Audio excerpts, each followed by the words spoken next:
On this episode of Carnage, the MX5 is hitting the dyno.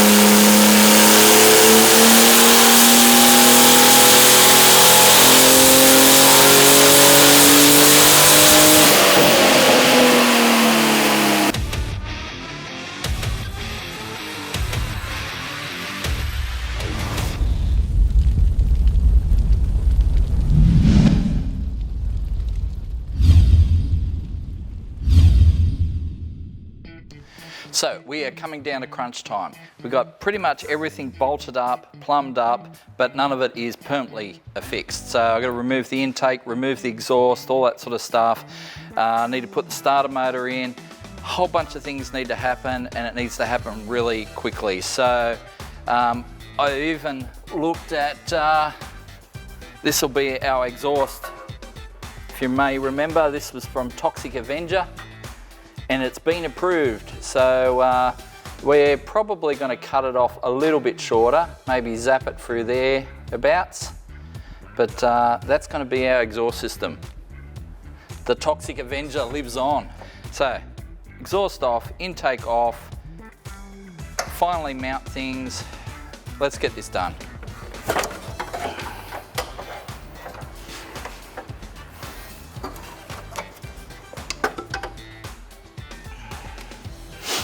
Okay, goes with that.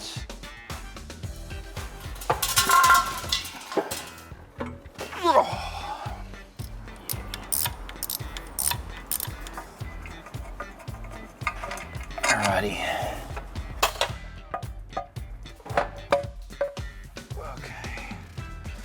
So, FG drive-by-wire throttle body at the front. Plasma man adapter at the front so we can put a plasma clamp, but yeah, workmanship on this thing is just awesome. Obviously it's going to have a billet fuel rail, we're going to have 1150cc injectors in there as well. So E85 obviously, we're going to run this thing on E85 because the car's already set up for it. So yeah, and we've got Bill up the back here sorting out the wiring for us for the Barra ECU to hook to the drive-by-wire throttle body, to hook to the drive-by-wire pedal, which we have to install yet. But yeah, it is all happening, so all hands on deck. So this is a oil feed kit from XR6 Turbo Developments. So that will go turbo side. That goes over this side. Basically, because we already had this set up before, put that on there and run that over this way, and that will go to there, and that one will go around there to our Turbocharger. So there is our oil feed line. Done. Straight out of the box. That's what you want. Easy work. Okay, so I'm about to put this intake manifold on, but you know, in the meantime, let's whip this old oil filter off. Alrighty, let's whip one of these new babies on it. Need some oil. Beautiful. Some of that will do. Let's get some of this out of the way. Over there, that there. Bye-bye.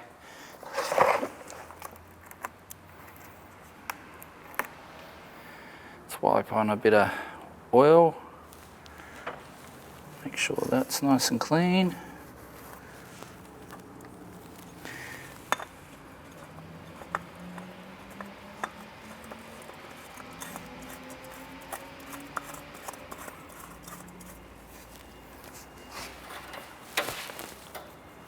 Dang.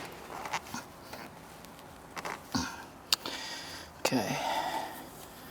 And of course, before I chuck some oil in it, I should tighten up this sump plug.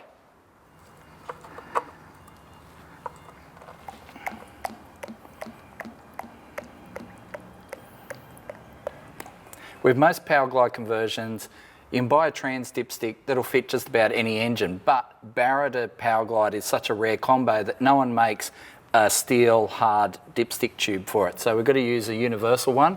So at the moment I've poked it in from above, and what I'm going to do is just poke it into the box, and then we will attach the top side. So we've been struggling with this universal dipstick for about 20 minutes or so, and we decided to drop the back of the trans down, and 20 seconds later, done. Sometimes you just need that right angle.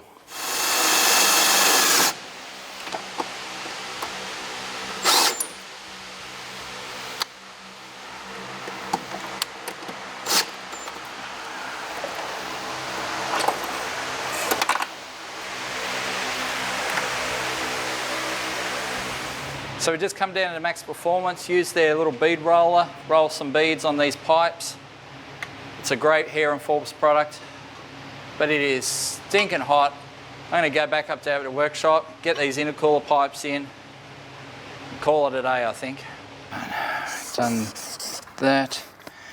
Converter bolts, starter motor.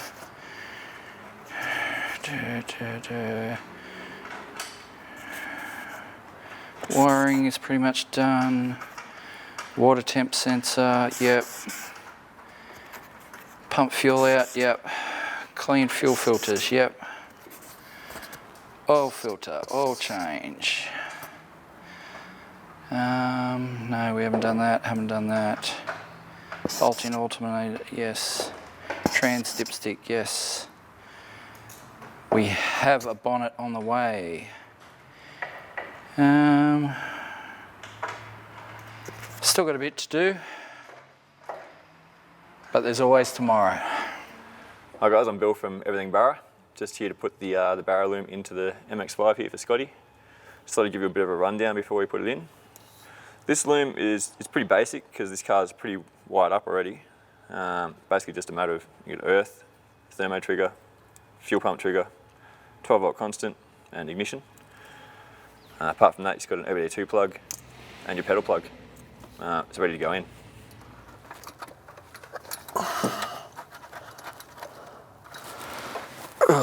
Fuck this car.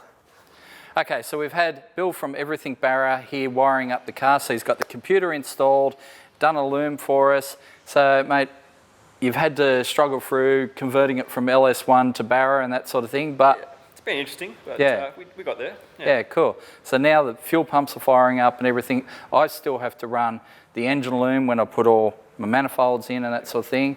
And then cable for the charge cable and the starter. But other than that, you reckon? It's good to go, yeah. Awesome. Try to make it as basic as possible. Like I said before, this car's already been wired up, so you kind of try and use as much of the working wiring as possible. Yeah, for sure. Yeah, and we make it as basic as possible also. Cool. Well, hopefully, I'm hoping tomorrow we can fire this thing up. So today's going to be a big day. It's going to be stinking hot. They're predicting 43 degrees, which is going to really suck. But we're going to put a lot of stuff on the Mazda today and fire it up. I promise you that.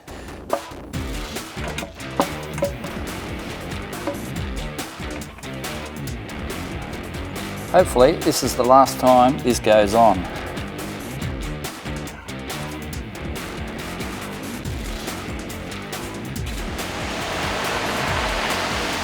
Some of my biggest fans.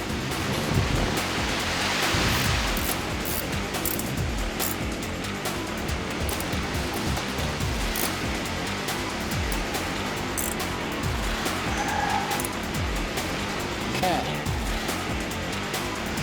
Solid as. Bro. Now we're getting serious.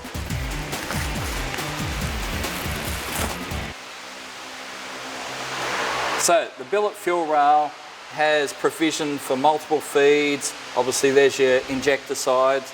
So you can feed from either end or both, or all the way along the rail if you like. But what I'm going to do is I'm going to do a single -8 feed off the end, block the other ports off with these little ORB fittings. So the reason we're setting it up like that is because we ran a deadhead system in the Mazda previously, so the regulator's up in the boot. So basically it sets the pressure up there and then feeds it to here. So it never had a problem in the Mazda with the LS1, so I figure it won't have a problem with this. We'll see how we go. So I'll just do these block offs up. Okay, so for those that are new to the Mazda, here's how the fuel system works. We've got a 10-gallon fuel cell with a dash 10 line running through a filter into a Bosch 044 down there. The 044 feeds this surge pot, which has two Walbro 460s in it. We've got two dash 8 feeds in through a filter to this regulator. The return to the reg comes here, and there's also an overflow back from the surge pot to the tank, and then there's a feed that runs up to the front of the car.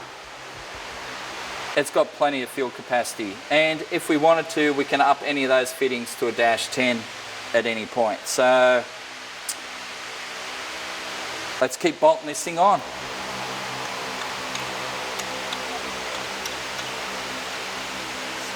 They're actually Raceworks injectors, which we've used before.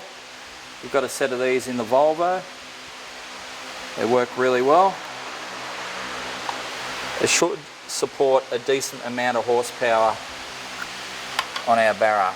Certainly more than the engine is capable of producing. So, bit of Vaso on the O-ring. In there nicely.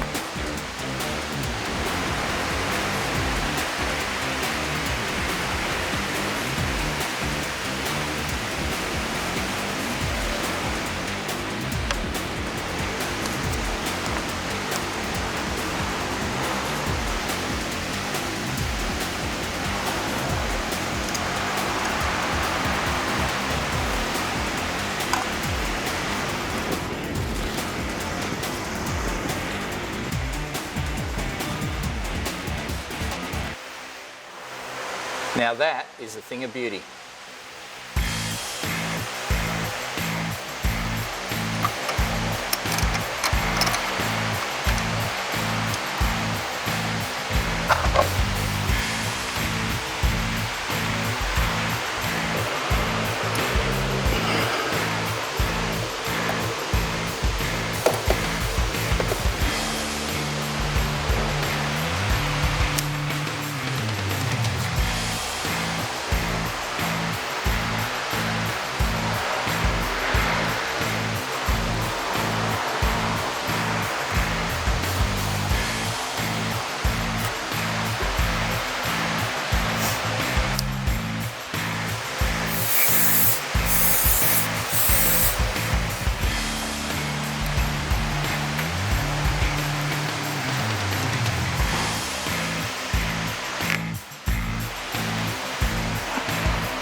Okay, done.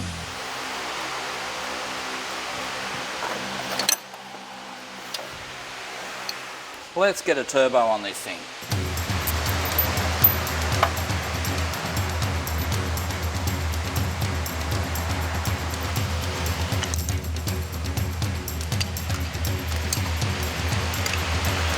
People are just going to hate me.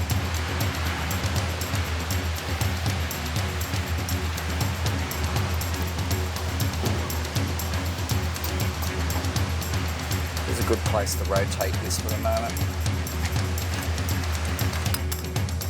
Yeah, let's stick it there for the moment.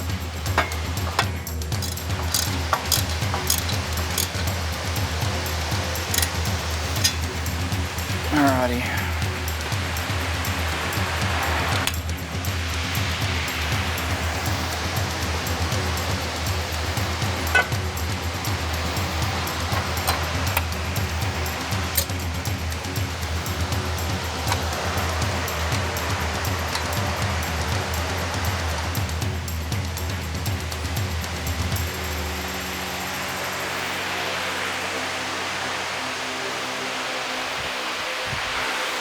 Okay. Remember where all this goes. I know where that part goes. that and that through there.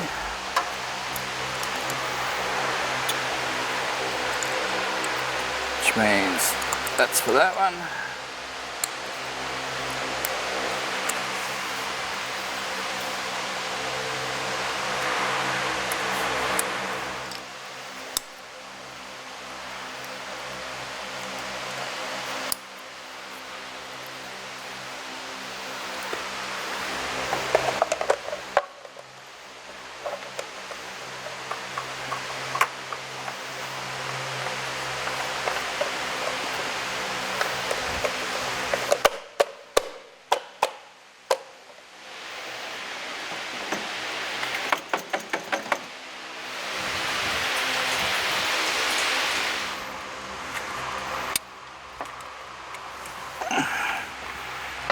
Alright, I think we're plugged in. Oh.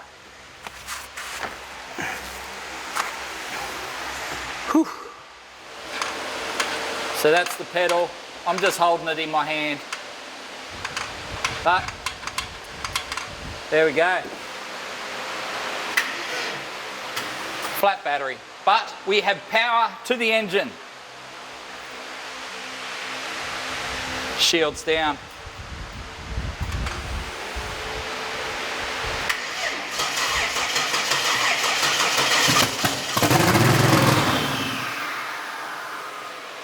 She fires, so I can't run it at the moment because I've got 4 open vacuum ports in the manifold, so it's just going to go. But once we get them plugged up, we'll be able to fire it up and run it.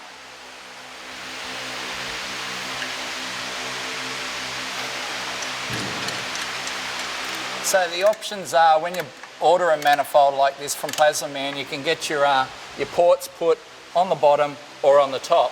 Obviously we want it on the bottom, because why would you destroy that beautiful finish up there with bungs up the top? So yeah, so we've blocked off one. We're going to have a couple more ports there for boost lines and that sort of thing, and then we'll be ready to fire it up properly.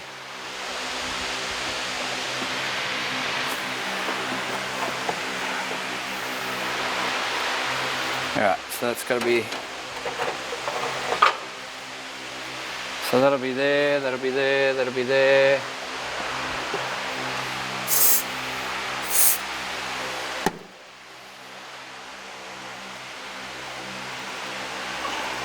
Now the hose is slippery. Ugh. Stay on there. Ugh.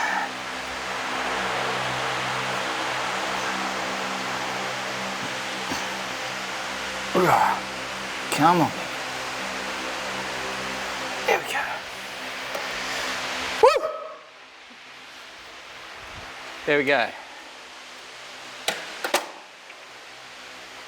The moment of truth, we've got all the boost lines plumbed up.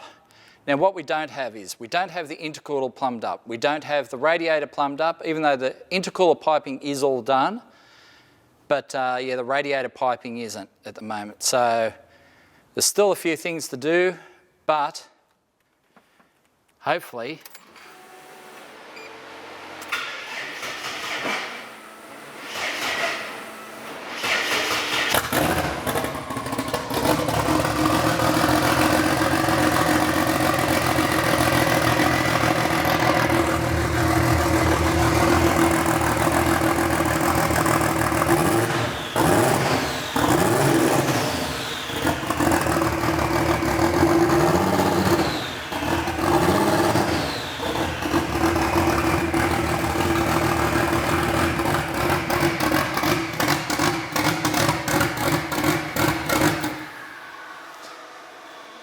she runs. I'm going to call that a win. So we've got it running, but now we've got to do our intercooler piping. Obviously the radiator mounts are in, but we'll have to hook up water, which we haven't done yet. Obviously door guard, all that's got to go back on. Zane's got to have a tune. Injectors haven't been scaled yet, which is why it sounds very grumpy. But yeah. We have a Barra-powered Mazda.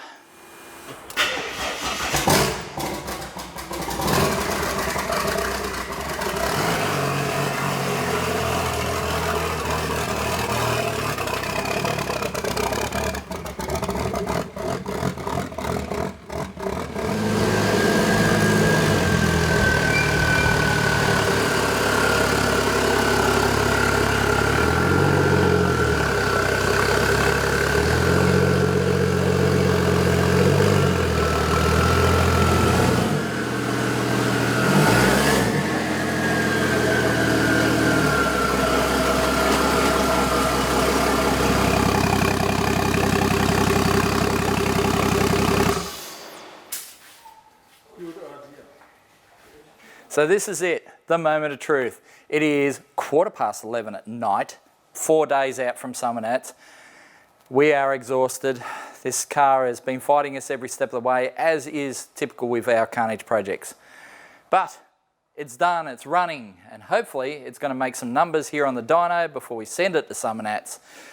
And generally run right. The car still has to be wrapped, still got to cut a bonnet and a few other things, so there's still plenty of work to do, plus some family activities to fit in there somewhere.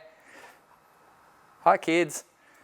So yeah, let's roll it up, let's see what it does, and maybe not punch rods out. That'd be great.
Okay, so we've decided to pull the pin there at 342 kilowatts, which is about 460 rear wheel horsepower, which is pretty decent. 17 PSI, it is an NA motor. I mean, yes, we have a turbo on it, but was a factory NA motor with valve springs.